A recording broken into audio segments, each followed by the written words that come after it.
Bienvenue dans ma capsule Pépite de sagesse. Je reviens un petit peu plus sur le blog et aujourd'hui je voulais partager quelque chose avec toi que j'ai expérimenté et qui fait appel à l'intégrité des entrepreneurs chrétiens. Et je pense que c'est très important que nous puissions aborder cela. En fait, j'ai rencontré une cliente qui avait un projet et qui voulait absolument que je fasse son site web. Donc, si tu ne le sais pas, je fais également des sites web pour donner aux chrétiens une présence sur le web qualitative. Et donc, du coup, elle m'explique son projet. Et quand j'écoute son projet, je me rends compte qu'il y a certaines choses qui doivent être mises en place. À ce moment-là, en fait, pour ceux qui me suivent depuis un moment sur mon blog, vous avez vu mes vœux de nouvel an et vous avez vu que l'année 2018, c'était compliqué. C'était vraiment compliqué. Financièrement, c'était terrifiant. Mais le Seigneur a fait grâce, d'accord. Et donc, j'étais dans une situation où j'avais vraiment besoin d'argent, véritablement besoin d'argent. Et au fur et à mesure que j'entends son projet, au fur et à mesure, je me rends compte que c'est pas le temps pour elle de faire ce projet-là. Et si elle persévère, elle va dépenser de l'argent pour rien. Donc, je suis partagée entre je dois manger, je dois payer mes factures, je dois payer mon école. Et elle n'est pas prête. Et il faut traiter son prochain comme soi-même. Il faut être intègre. Et le verset en fait que j'utilise aujourd'hui, c'est le Proverbe 11.3 qui dit « L'intégrité des hommes droits les dirige, mais les détours des perfides causent leur ruine. L'intégrité des hommes droits les dirige. » J'ai pas choisi l'argent. J'ai continué à galérer un petit peu. J'ai choisi de ne pas de lui donner, en tout cas de lui poser des questions qui lui permettaient de réaliser qu'elle n'était pas prête et que son projet n'était pas viable, d'accord.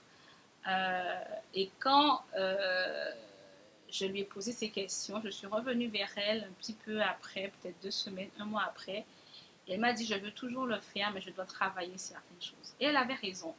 Et aujourd'hui, en fait, je voudrais nous encourager à ne pas à être intègre, en fait, à ne pas se soumettre aux sirènes financières, aux sirènes de tout ce qu'on peut faire ou de tout argent qu'on peut avoir facilement.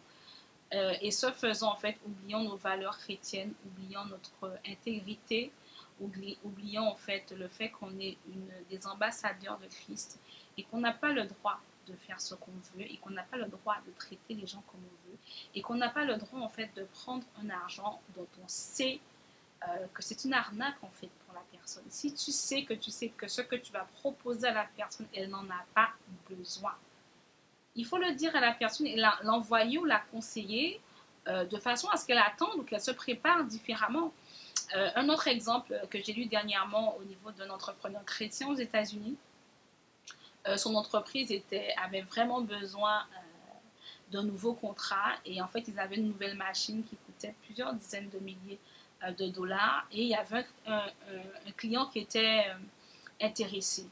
Et en fait il a regardé la compagnie du client et il s'est dit qu'en fait le client n'a pas besoin de ma machine. Ce serait un investissement à perte pour lui en fait. Donc qu'est-ce que je fais? Je lui vends la machine sachant qu'il n'en a pas besoin ou alors je lui dis et je m'attends à Dieu pour qu'il envoie quelqu'un d'autre en fait.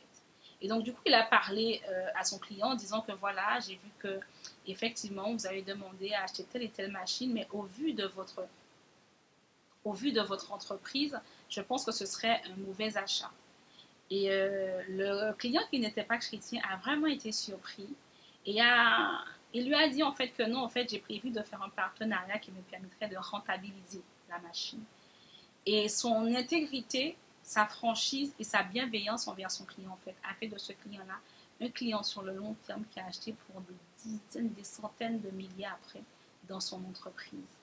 Parce qu'il a été honnête, parce qu'il a dit la vérité et parce qu'il s'est attendu à Dieu pour atteindre son chiffre d'affaires. Donc moi, je ne te dis pas de ne pas avoir un chiffre d'affaires à atteindre. Mais ce que je dis, c'est qu'on doit être intègre et qu'on discerne qu'un de nos clients n'est pas en capacité ou n'a pas besoin de ce qu'on qu'on lui propose, qu'on soit clair et cash avec lui.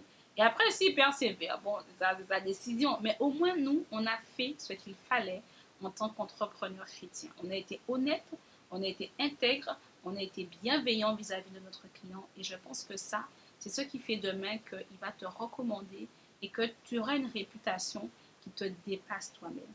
Donc, je voulais vous encourager avec ça aujourd'hui. Soyez richement bénis et à très bientôt sur ma chaîne. Bye bye!